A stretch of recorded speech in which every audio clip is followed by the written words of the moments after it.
I killed them all.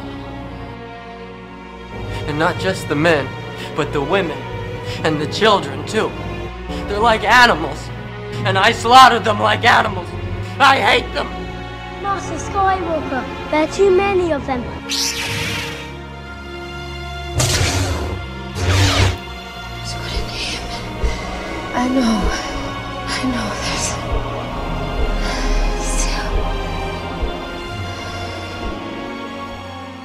La revanche des Sith, sans doute un de mes Star Wars préférés.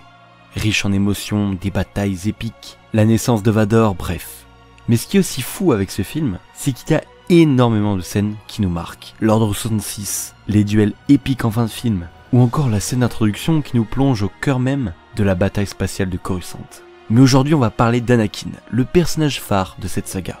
Et plus précisément dans le moment où on le retrouve seul, sur Mustafar, en train de pleurer. Mais pourquoi pleure-t-il? Est-ce parce qu'il a massacré tous ses anciens alliés Jedi, ou bien pour des raisons bien plus obscures? Voyons tout cela ensemble dans cette vidéo. Nous serons le maître des Jedi. Enfin, nous aurons notre revanche. Quelle bonne idée de venir vous joindre à nous. La fête est terminée. Tu étais l'élu, c'était toi.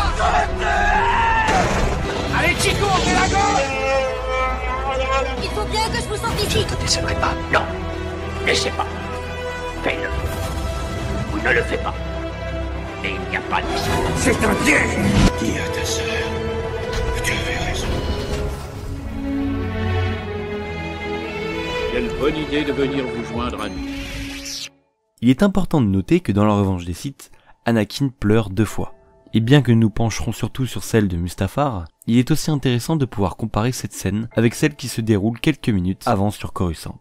Dans celle-ci, on retrouve Anakin dans la chambre du Conseil Jedi. Celui-ci se retrouve face à un dilemme de taille à ce moment du film. Laisser les Jedi mettre hors d'état de nuire Palpatine, qui est le dernier Sith encore en vie, officiellement, on ne compte pas Maul par exemple, même si on sait que dans Clone Wars, il est encore en vie. Ou bien le sauver, pour pouvoir ainsi sauver celle qu'il aime d'une mort certaine. Ce qui implique donc de rejoindre les Sith. Cette scène est je trouve très bien réalisée, puisque nous avons aussi Padmé qui regarde le temple Jedi au loin, à travers la baie vitrée de sa suite. Et du côté du temple, Anakin qui regarde Padmé depuis la chambre du conseil. Tout a été fait pour qu'on s'imagine en fait Padmé et Anakin dans la même pièce, comme si la sénatrice assistait elle aussi au tourment de son époux, et qu'elle suivait sa chute petit à petit. Si à ce moment-là Anakin pleure, c'est parce qu'il se rend compte qu'il ne peut y échapper, s'il veut sauver ce qu'il aime, et de ne pas perpétuer les mêmes erreurs qu'avec sa mère. Il va devoir donc agir, et vite.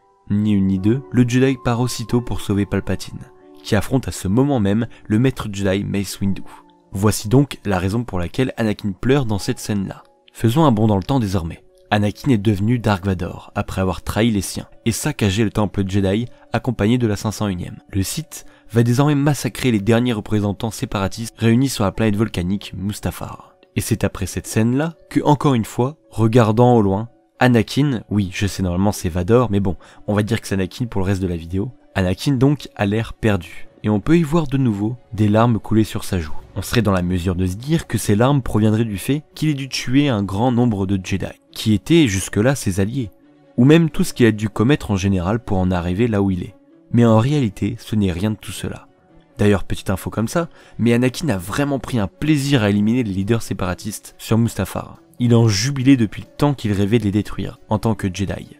Il peut enfin mettre fin à leur jour, maintenant qu'il est devenu Sith. Cependant, pour ce qui était du massacre des Jedi dans le temple, ça a été beaucoup moins plaisant, mais malheureusement cela faisait partie du plan de son maître. Non, la véritable raison de la tristesse d'Anakin à ce moment-là est bien plus profonde que ça. On l'apprend grâce au roman nommé The Rise and Fall of Darth Vader, en VO, qui nous montre à travers les yeux de Vador comment il a vécu les différents moments de sa vie. Et ici, on apprend que sa tristesse provient en réalité de son triste parcours jusqu'ici. Lui qui rêvait de grandeur, de devenir chevalier Jedi et sauver la galaxie tout entière à bord d'un vaisseau, quand il était un simple esclave sur Tatooine, voit ses rêves partir en fumée. Désormais, il n'est même plus Jedi, il va devoir se battre pour garder ceux qu'il aime à ses côtés. Et elle est là la raison de ses larmes qui coulent. Anakin se rend compte qu'il n'est plus du tout le même, et que ses rêves d'enfant étaient révolus. Je trouve ça vraiment triste de voir à quel point le jeune garçon que l'on suivait dans l'épisode 1 est devenu le seigneur noir des Sith, le plus redoutable de toute la galaxie, en si peu de temps.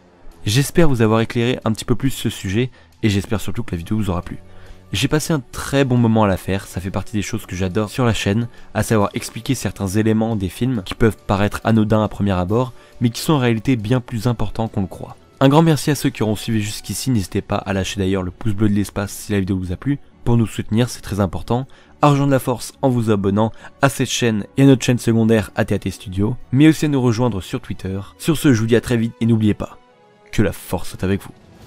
Toujours.